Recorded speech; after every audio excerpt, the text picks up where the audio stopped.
When it comes to the Indian automotive market, you can talk to virtually any big global car maker and they'll tell you one simple fact about how the Indian market is. It is definitely one of the toughest markets in the world. The customers are very discerning due to the regional differences. Customer preferences change every few hundred kilometers, and that makes it an impossible market to crack. But some brands get it absolutely right. Kia, with the launch of the Seltos, definitely did that. The Seltos has been super successful, it's been doing fantastic numbers, and Kia, in just a short span of about a year, has firmly settled itself as a big brand in the Indian car market. This next product from Kia, though, promises to change the future of the brand even more in the Indian market. Say hello to the Sonet. This is a sub 4 meter SUV that's going to compete with the likes of the Hyundai Venue, the Maruti Suzuki Vitara Brezza, the Ford EcoSport, the Mahindra XUV 300 and more. So obviously it's got its competition cut out, but Kia is coming with a very strong product with lots of features. In this video, we are going to give you all the highlights of what all the Sonet has and how it's going to compete in its segment. Design, of course, has been a huge element in Kia's success, whether it's in India or in the international market. And the Sonet carries that lineage forward. As you can see from the profile of the Sonet, it's got a unique design that's got these bulges and this slightly bigger appearance. Kia designers say that's been inspired by how an elephant looks. In profile, you can see that, especially with the squat rear end. What that does is give the Sonet a very distinct identity, and even if I say so, despite the squat end, it does look slightly longer than 4 meters, which actually it is not. One aspect of the design that I don't really like, especially in certain colors, is this black plastic panel here. In our dual tone car with the red and the black roof, this black portion works quite well, but in a light colored car like the other gold car that we have, or maybe a white or a silver, that could stand out in not so positive a manner. So that's something we'll have a look at. Also, the Sonet carries over some design touches from the Seltos, especially in the trims offered. Like the Seltos, this will have a GT line. Both our cars today that we're testing are GT line, and also a Tech line. In the GT line, you get the design detailing like you get in the Seltos. So you see this red detailing in the plastic here. You get the same red detailing in the brake calipers, in the alloy wheel centers. You also get it in the front air dam. And this, of course, is the big Kia design identity, the Tiger Nose grille. In this GT line trim version, it gets a gloss black grille with the red elements and this knurled aluminum finish. You also get a segment first, which is the LED headlights with the DRL, LED DRLs, of course, fog lamps with the chrome cover around them. The rear is quite interesting. I don't think it's a completely cohesive design when it comes to the rear end, because it looks a little cut off. That usually happens to most cars that are under the 4 meter barrier for our taxation purposes. What I do like is this big tail light, 3-piece, works quite well. Again, like the front of the Seltos, it gives the rear of the Sonet a very distinct identity. You get the GT line badging, you get these fake dual exhausts. The rear exhaust is behind the bumper, so both of them are quite fake, and you also get the red detailing like you get on the front bumper. Overall, I still think the Sonet looks quite aggressive. It's very distinctive, and with its big grille, with its bulging shape, it will be something that you'll notice on the road, and I think that is a design that will work quite well for Indian customers. While the exteriors of the Sonet are quite distinctive, it is where the interiors that I think the Sonet really moves the game on for the segment. The first thing you notice when you get inside the Sonet is, of course, the 10.25 inch multimedia screen. This is a screen we've seen on the Seltos before. It's wonderful, high resolution, works very well, great looking design, and in the Sonet it fits perfectly. You also get climate control with an interesting set of sort of control design and the vents here.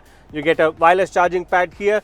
You get ventilated front seats, one of my favorite features in the Indian summer, of course. You get a sunroof. You also get Bose audio, which is another segment first. On the top models, you also get 6 airbags, ABS, EBD, and multiple safety features. What you also get is the GT line steering wheel from the Seltos, which is great to hold and it looks really good. In fact, even the controls on the steering wheel feel really good to use, very high quality, and that is a feeling you get of the interior. Largely the switches, especially the how tactile they are, how solid they feel, how well they function.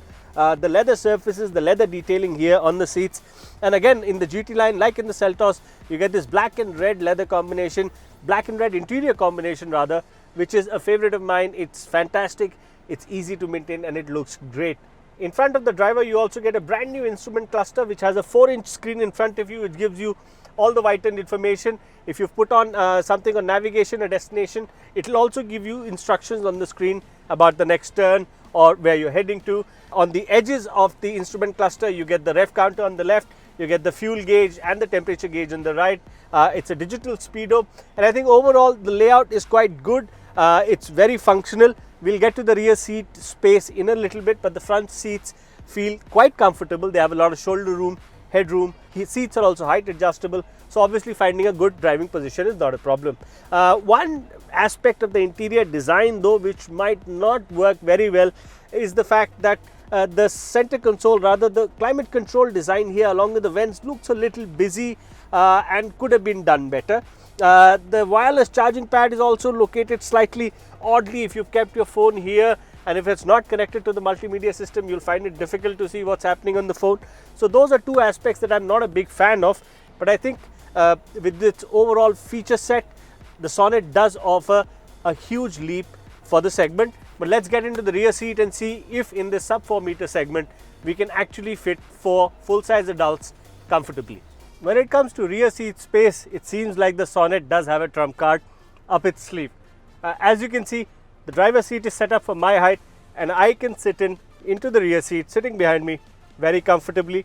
I have room to spare, and because the driver's seat, or rather the front seats, are designed in a way that you have enough space to put your feet in below the seat, which makes it quite comfortable. As you can see, there's no lack of headroom for me. Shoulder room is also quite good, but because of the limited width of the platform, this still remains a comfortable 4-seater rather than a place for 5 adults. One small problem here though, the under thigh support on the rear seat is a little less, so on long journeys that might be a problem for some occupants. On the other hand, what you also get is the readout for the inbuilt air purifier that the Sonet has, rear AC vents, a USB port to charge your phone, and a small cubby hole here to store some things. You also get space in the doors. You get Bose audio, and interestingly, the Bose audio system on this Sonet also features a subwoofer that's fitted in the boot. The boot space also is quite large and can fit in 2 large suitcases and more luggage quite easily. Now, given all that, the distinctive design, the plethora of first-in-class features that the Sonet is offering, quite excellent use of space, especially in the rear seat and the boot.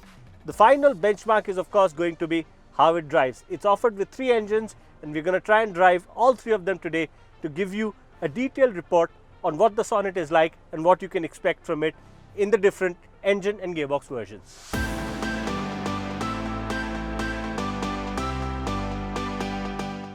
When I first drove the Sonet's bigger brother, the Seltos, last year, I remember one of the most amazing, or rather shocking facts for me were how many versions, how many trim models of the Seltos were on offer.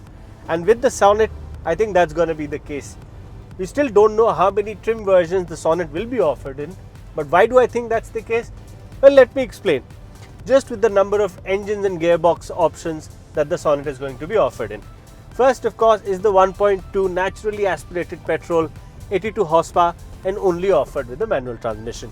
What you're driving is the 1 litre turbo petrol, 118 horsepower, 172 Nm of torque, offered with a 6-speed IMT, intelligent manual transmission, which is basically a manual gearbox that you shift yourself but without a clutch pedal. It's great to drive, but something we'll come to later. It's also offered with a 7-speed dual clutch. Interestingly, the Sonet does not offer steering wheel mounted paddles in the dual clutch transmission. It complicates further in the diesel. The engine is of course the same as in the Seltos, the 1.5 diesel. It's offered in 2 versions. One is a WGT and one is a VGT. The difference? The WGT puts out 99 bhp and is only available with the 6-speed manual transmission on the Sonet, whereas the top version of the Sonet produces 113 bhp in the 1.5 diesel and is only available with a 6-speed torque converter automatic. So with all those versions, I think there's going to be enough choice for customers, especially when you consider there will be GT line options, tech line options, and that is going to be another case of where the customer is spoiled for choice. And if you get the customer to come into a Kia showroom looking at the Sonet, it's going to be difficult for them to step out because they practically will have every kind of version that they're looking for. Now, with that basic introduction out of the way, How is the Sonet to drive? Well, I'm driving the 1 litre GDI turbo with the IMT transmission, and I have to say the Sonet is deeply impressive. The first feel that you get inside the car, like I said earlier, the quality feels really good. Yes, some of the door panels feature a little bit of hard plastics. I quite like the texture on the dash, but that's also a bit of a hard plastic. So those are two things that could be sort of improved upon. But the rest of the surfaces, the switches especially, how they function, how they feel, the tacticality, the amount of force needed to operate them feels very reassuring. The display of course works well, and the suspension also has been set up quite well. It's on the slightly stiffer side, but that means it's really fun to drive. It handles bad roads quite well, and body roll is also quite well controlled. Another good part of the Sonet is of course the steering. It has a quite decent amount of feel, and that is something I quite enjoy, and it makes driving a lot easier. The IMT of course works flawlessly. It does have a couple of flaws. Sometimes you have to slow down your gear shift a little bit. In fact, if you lift your foot off the accelerator like you do in a manual transmission when you're shifting gears, the gear shifts are perfect. The only thing that I think it sort of slows down is if you're trying to make a very quick first to second gear shift, you have to give it a bit of a pause, and I think those are the small compromises that you make. But given the expected price difference between a manual gearbox and an IMT is going to be quite minuscule, the IMT makes a strong case for itself. The 1 litre GDI turbo engine is something we are familiar with. We've seen them on Hyundai cars. It's a great engine. It revs quite well. The mid-range is very, very strong. It's quite refined, and in the Sonet 2 it behaves really well, and I think the 1 litre IMT is going to be a big choice for customers who are looking for the Sonet. The sound system also sounds quite nice. The seats are quite comfortable. I love the ventilated seat function. I think it's a godsend, especially on a day like today, which in the morning was about 35 degrees, hot, humid. The leatherette seats can become quite a bit of a humidity point, and you get sweat all over your back, but with the ventilated seats function, that's taken care of. The instrument cluster also, it's a mix of analog and digital, but it works quite well. I'm still not a fan of the side designs where you have the RPM meter on one side. Having been used to circular dials all my life, or even sort of slightly rectangular ones, that design still takes some sort of effort to read, so that's something I'm not a big fan of. But the center cluster, the digital, where you get the digital speedometer, you also get the digital screen. They give you a great idea of what's happening. They give you all the necessary information, and I think that works quite well, better than the side clusters at least. So the performance of the Sonet with the 1 litre turbo engine is on expected lines. It's quite fast, it's very refined, it works quite well. The IMT works quite well. The dual clutch gearbox also works quite well. So I think the dual clutch can use a few improvements on low speeds in heavy traffic conditions. It does have a bit of a lurch, so I think that could be improved upon. But overall, at the segment, at the price that it's offered at, I can't complain. I'm more interested in driving the diesel version, especially the diesel automatic. With 113 bhp, it has an edge over most of its rivals when it comes to power output, and I think that is going to be very interesting to see how the Sonet drives with a powerful, torquey diesel engine, and especially when paired with the 6-speed automatic transmission. So I'm going to get into that car now. We are now in the 1.5 litre diesel VGT version of the Sonet, which is of course, like I said, 113 bhp, 250 Nm. And my usual thinking was that I was going to really love the 1 litre turbo GDI engine in the Sonet. That's going to be the most powerful version, which it is, and going to be the most fun to drive. But with the diesel VGT, the 113 bhp, I'm not so sure. There is a significant difference in the amount of torque the 1.5 VGT diesel puts out. It's 250 Nm, like I said, and the 1 litre turbo on the other hand puts out 172 Nm. So there's about a difference of roughly 80 Nm, which is quite a bit, which is almost 50% extra torque, and that you can feel every time you punch the throttle in the 1.5 VGT diesel. The engine is really responsive. It's got a wide torque band, it's got decent power delivery, and picking up pace to do 3-digit speeds in this version, the Sonet, is really easy.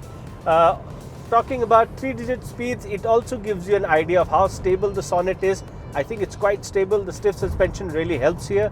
The ride quality is also quite nice. Like I said, it's on the slightly stiffer side, and the steering works really well. What you also get on this version are different drive and traction modes. Traction modes, of course, are snow, mud, sand, or the regular that we are using. In snow, mud and sand, I think what the traction control is affected by the traction mode you choose. So it allows you to work the Sonet slightly better in snow or mud or sand conditions. Does it make the Sonet all-wheel drive vehicle or a all-condition capability SUV? No, it doesn't. It's a bit of a mode that will be helpful in mild off-roading conditions, but of course you can't take it fully off-road, and nobody in their sane mind would take a vehicle like the Sonet off-road. What I'm more interested in though are the drive modes. So you get 3 drive modes that you can select via the switch here mounted in the center console. One is Eco, that obviously is self-explanatory.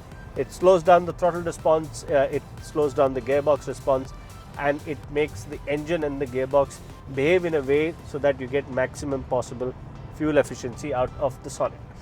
The second is Normal, which is what you get normally, where the throttle response is quite nice, gearbox functions quite urgently, and everything works quite well.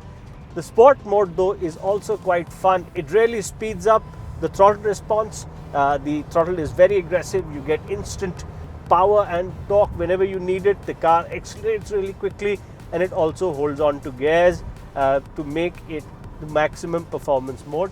And I think there's a reasonably large amount of difference between the normal and the Sport mode. So whenever you're looking to sort of drive enthusiastically or get somewhere quickly, Sport mode is going to be a good addition. And you know, this is what surprises me the most, that I am honestly right now preferring the diesel because of the extra torque, because of the easier nature to drive the engine. You see, with the 1 litre petrol, yes, you get enough power, you get enough torque, but you have to rev the engine, you have to work it a little bit more. And in city conditions, I think the diesel works slightly better because the lower down torque really helps you in driving the car quickly. The diesel refinement also on the Sonet is quite remarkable. The engine's been quite well insulated, there are virtually no vibrations, and I think that's another positive aspect of the Sonet, that even in the diesel you don't feel like you're in a typical diesel. The noise of the engine and all the vibration is all filtered away from you. And in that, I've covered all the basics about the Sonet. It's got distinctive design with some great design touches, with some Kia specific touches. It's got a really nice interior that, other than a few touches like the climate control center console here, which looks a little busy, a little out of place, is otherwise excellently finished, is probably class leading in quality, and certainly is in the number of features that the Sonet offers. The rear seat and the boot space are also pluses for the Sonet. The rear seat seems more spacious than the competition, but that's something we'll have to test in our comparative test, which should be coming up pretty quickly. But both the boot and the rear seat do seem to be some of the biggest in its segment, and that's another plus. Kia, of course, has already settled itself as a very well-known brand, so the brand perspective also is a positive for the Sonet. There's automatic recognition for Kia. While we were test driving these Sonets, I believe there were about 8 or 10 prospective interested buyers that came up and requested us to let them have a look at the car because they were ready to book and buy the Sonet. So that's the kind of customer response we're already seeing on the street, and the car is just about to start hitting showrooms. So if you can get people to start committing to your car without even seeing one in the flesh, that's the kind of brand equity that brands sort of would die for, and I think Kia has done a great job in that aspect. Now, the only 2 or 3 sort of glitches for me in the Sonet are, one, of course, like I said, the center console design, not so good. The rear quarter panel plastic piece that I said in certain colors will look quite sort of odd, so I think that is also not something that I really favor. But overall, there are very few flaws with the Sonet. The only major flaw that Kia could make is to price it exorbitantly, or to price it at a very significant premium compared to its competitors. But going with my experience of how they priced the Seltos, I think the chances of that happening are quite minuscule. Nevertheless, if they price the Sonet well, Kia does have a sure shot winner on their hands.